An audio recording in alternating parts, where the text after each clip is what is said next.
Assalamualaikum warahmatullahi wabarakatuh. Perkenalkan, nama saya Andi Miriana Bila Gayatri, mahasiswi Diploma 3 Gizi semester 3 Politeknik Kesehatan Semarang.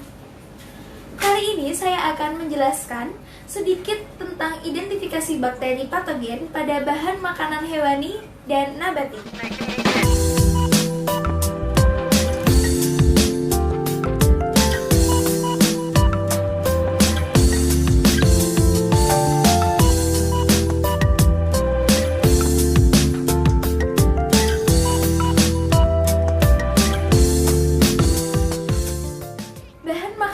Merupakan sumber gizi bagi manusia dan juga merupakan sumber makanan bagi mikroorganisme.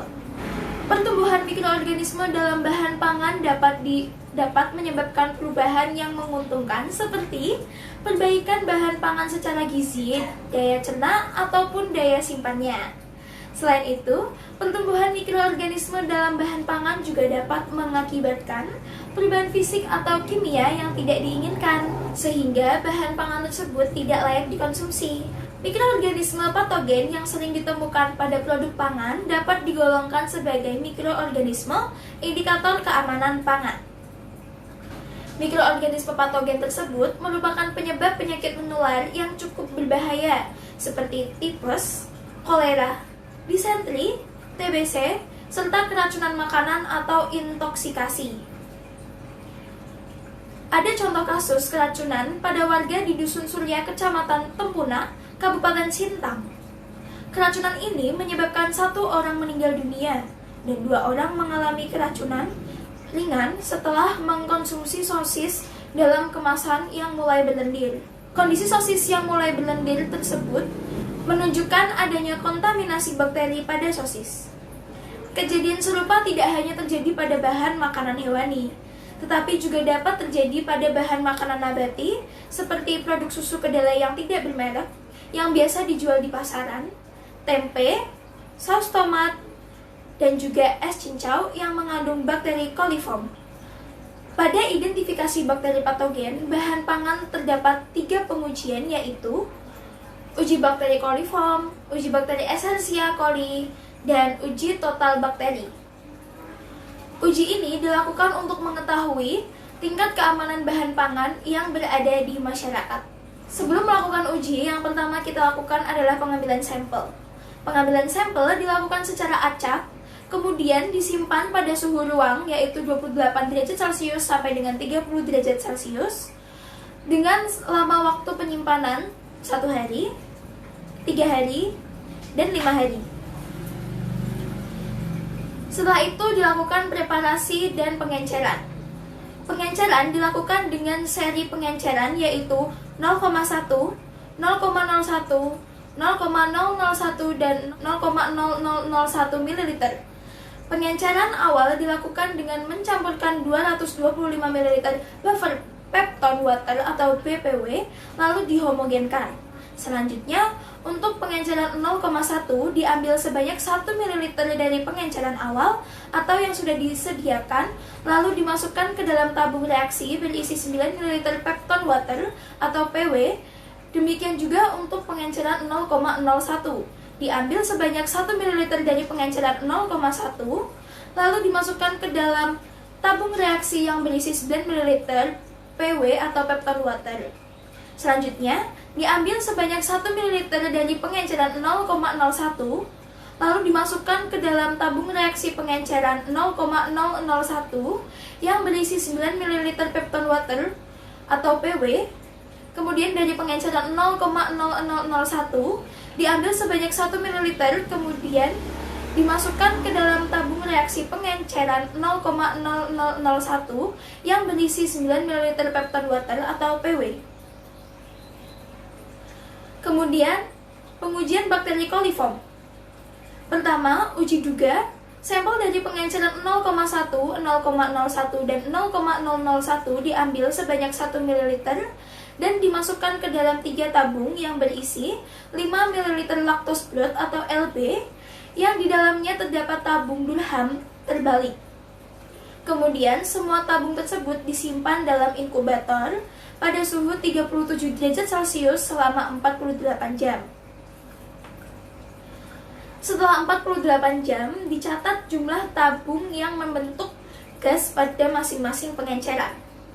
Selanjutnya, untuk yang positif, maka dilanjutkan uji penegasan.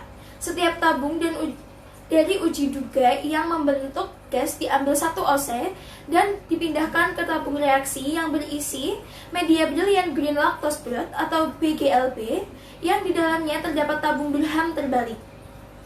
Kemudian, semua tabung disimpan dalam inkubator pada suhu 37 derajat Celcius selama 48 jam. Uji dinyatakan positif jika terbentuk gas atau gelembung dalam tabung Durham. Kemudian dicatat jumlah tabung yang terbentuk gas pada uji penegasan. Kemudian disesuaikan pada tabel MPN yang terdapat pada SNI nomor 2897 tahun 2008.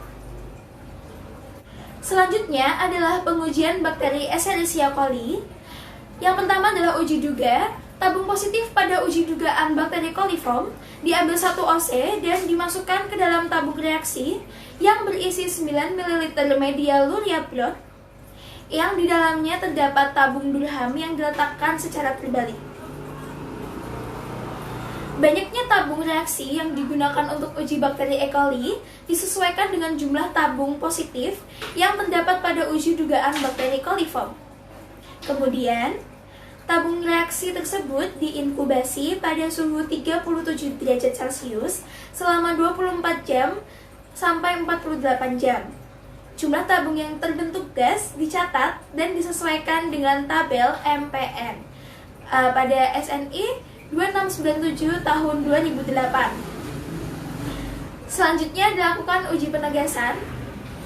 Tabung reaksi yang terduga mengandung E. coli yang apabila terbentuk gas pada uji duga dipilih dan diambil 1 OC, kemudian diinokulasi dengan cara digores zigzag ke dalam cawan Petri yang berisi media yang bernama eosin methylene blue atau EMB yang telah dibekukan.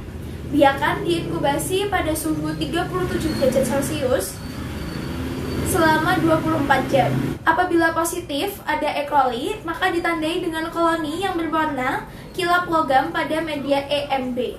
Kemudian dilakukan pengujian total bakteri. Sampel dari pengenceran 0,001 dan 0,0001 diambil sebanyak 1 ml dan dimasukkan ke dalam cawan Petri yang berisi media plate count agar. Kemudian, sampel dan media dalam cawan Petri dihomogenkan dan dibiarkan hingga membeku. Nah, setelah membeku, cawan Petri tersebut diinkubasi pada suhu 37 derajat Celcius selama 24-48 jam. Seluruh jumlah koloni yang muncul pada media dinyatakan sebagai jumlah total bakteri dalam 1 ml sampel. Kemudian, kita hitung jumlah rata-rata koloni pada cawan Petri dengan faktor pengenceran yang digunakan. Dari semua hasil uji, maka akan diketahui tingkat kontaminasi bakteri bahan pangan yang beredar di masyarakat.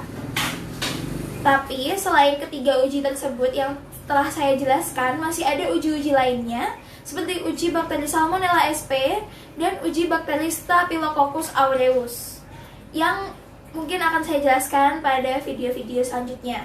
Apabila bahan pangan mengandung bakteri, maka bahan pangan tersebut sudah tidak layak dikonsumsi. Maka dari itu, teman-teman harus selalu berhati-hati dalam mengkonsumsi makanan. Lihat apakah makanan tersebut masih layak atau tidak. Sudah berapa lama kontak dengan udara? Itu harus kita perhatikan. Jangan sampai makanan yang kita konsumsi bukannya bermanfaat bagi kita, tapi malah menjadi sumber penyakit bagi kita. Sekian penjelasan dari saya, semoga apa yang saya jelaskan dapat menambah informasi teman-teman dalam identifikasi bakteri patogen pada bahan makanan hewani dan nabati.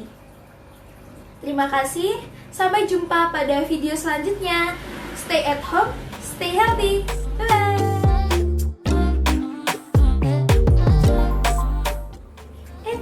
Videonya belum selesai loh. Ingat ya teman-teman, sebelum melakukan praktikum mikrobiologi, kita harus menggunakan APD yang lengkap untuk keamanan bersama. APD yang lengkap seperti menggunakan sepatu, chest lap, sarung tangan, dan tak lupa untuk menggunakan masker.